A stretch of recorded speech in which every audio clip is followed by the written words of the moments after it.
We were in junior high together. We met, it's really going back there. But I think that I was trying to like hang out with like the burners and the metal guys.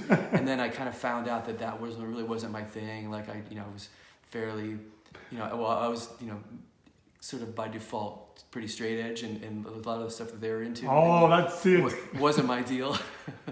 And so Gameface X. Yeah, we had a couple classes together, but we started talking. Yeah, we kind of bonded over music, and it wasn't the same music because I was into metal, and I was kind of like trying to look like I was into metal, but he was into I remember he was into Billy Idol and kind of like new wavy punky kind of stuff. And so he would suggest like, hey, check this out. And then I was like, well, you should check out the new Saxon record. Or, hey, check out, I don't remember, like Van Halen, or whatever, the Van Halen 1984, because that was but I remember there was that period where we started to bond over music.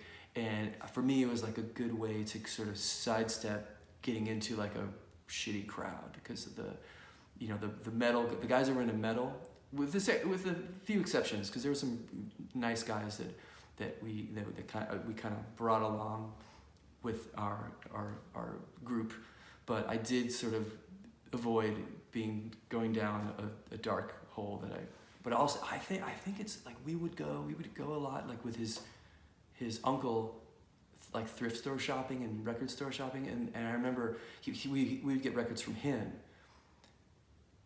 and his older brother, but I think that we got the Jealous Again EP that was like one of the first ones we were like, oh.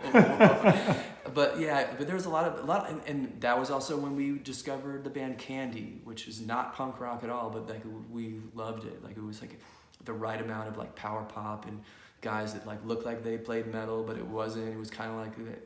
Anyway, so and you guys covered that song. We covered Whatever Happened to Fun. That became like a Gameface staple, like in the early years. But yeah, Candy and this band, the Gumbies. Yeah, we discovered a lot of obscure pop rock stuff, and and we started dabbling in into the Black Flag and Descendants and punk rock together. That's kind of what kind of started our friendship. Because had I not met him and kind of like explored that, I would probably still be into Judas Priest and Iron Maiden.